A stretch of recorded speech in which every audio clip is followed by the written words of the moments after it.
Pretty much every state of the 50 states of America has a lemon law.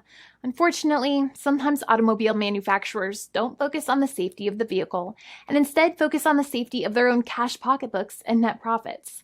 For that reason, if your car is a defective lemon, you should really know about your legal rights. So in the following, I am going to tell you all about what you can get or win when you win a lemon law case.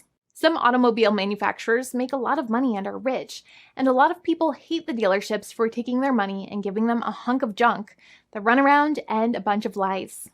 But sadly enough, the lemon law is not designed to make you rich, and it is not intended to make you wealthy. Instead, the law is designed in a way that is supposed to put you in the position that you would have been if the vehicle had not been defective. It is supposed to make you whole. Even if you spent $60,000 or $70,000 on the car to fix up the car and spice it up, you still might not get that money back. It really depends. Even though the dealership might have lied to you, given you the runaround, and then failed to do their part. That's why it is important to give them the lemon drop down. By winning lemon law cases, consumers are really making the road a safer place for all drivers and pedestrians by making automobile manufacturers care more about consumer safety. Now, what you get when you win a lemon law case usually comes down to one of three possible options or remedies. Option 1 is that they might provide you with a replacement vehicle.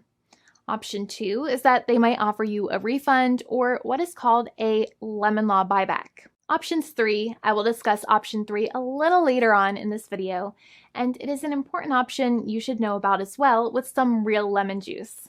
So let's start with the first remedy. Option 1 is that they can provide you with a replacement vehicle, which means you can basically trade your car in for a different vehicle, but there are some important things you should know about this option. The replacement vehicle should be a vehicle of similar value. The replacement vehicle should usually also be a vehicle from the same manufacturer with similar MSRP cost. It's crazy that many times, even though you really don't like dealing with that dealership, you might have to get a second car from the same manufacturer, even though they have lied to you and given you the runaround or given you a hard time. But there is another option with this as well, because year after year, the cost of vehicles might go up and the new vehicle might cost more. That price jump can make it difficult to get a car with the same MSRP price. Even though your car was a lemon, you might still have to pay that extra cost for the new and now more expensive vehicle. Thankfully, there is option 2, which allows you to get a refund through a lemon law buyback. But one of the problems with a buyback is that sometimes you might have to have a trade-in vehicle, and you might have still been required to pay more money on that trade-in vehicle. And when you got your new car, the dealership might have rolled over the amount you still were supposed to pay on your previous vehicle into the calculation of your new vehicle. In other words, you might have been upside down on the finances of your new vehicle. So sometimes you need to pay for that difference in order to get out of the car. And a lot of people find it extremely weird that they have to pay money in order to get out of the defective vehicle. But many times that's how it works. Now, in a lemon law buyback, if you get a lemon law buyback, you usually get back what you paid.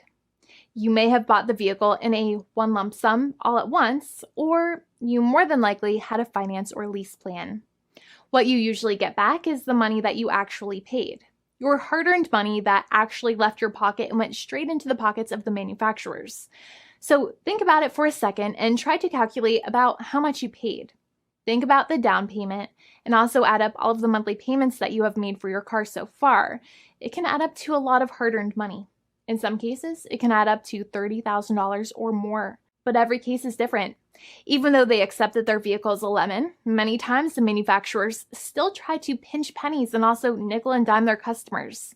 So they deduct certain fees during the negotiations, such as an offset for mileage for the portion of time that your vehicle did not have problems. Sometimes it is legal for manufacturers to deduct such things from the settlement you end up getting, but many times they may be doing so incorrectly or it might be taking away too much of your personal money. Having a powerful negotiator and experienced attorney by your side can be very helpful. In addition, most lawyers do not charge you out of your own pocket for their attorney's fees and court costs.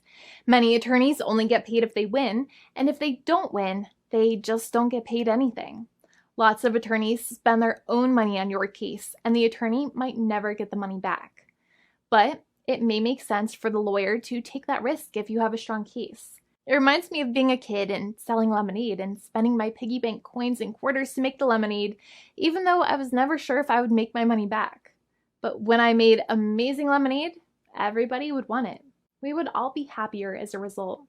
Option 3 is that sometimes a manufacturer might simply pay you a settlement in what is called a cash and keep procedure. That's when you keep the car, but you get paid some compensation for all of the headaches and defects the vehicle caused. Even if you don't have a clear lemon law case, the manufacturer might still make a good faith offer to settle the matter and get it off of their heads. In many situations, even though the settlement might be less than a full buyback of the vehicle, it might make sense for you to accept that offer depending on your goals. In addition, it's usually required that the problems happened while your car was under warranty or extended warranty. Even if you no longer have warranty, but your problems happened while your vehicle was under warranty, you might still have a case. However, without any warranty, you cannot have a lemon law case in most situations. However, you might still have some legal protections such as breach of contract, auto fraud, or something else. The founding attorney of the law firm, Jimmy and I, would love to speak to you. The consultation is completely free, and the team of lawyers can speak to you and review any documents you have for the vehicle, such as your vehicle purchase agreement and repair invoices. Call now for a completely complimentary and fully free consultation with an experienced lawyer. It's free to call 1-800-400-5050 day or night, 7 days a week, or visit us at www.californialaw.com. Lawyers are waiting to speak to you and encourage you to call. This video is not legal advice. I am not an attorney. I'm a paid spokesperson. Attorney Jimmy Hanai is a lawyer in the state of California and handles California lemon law cases. There are no guarantees. This legal advertisement is by lawyer Jimmy Hanai of CaliforniaLaw.com.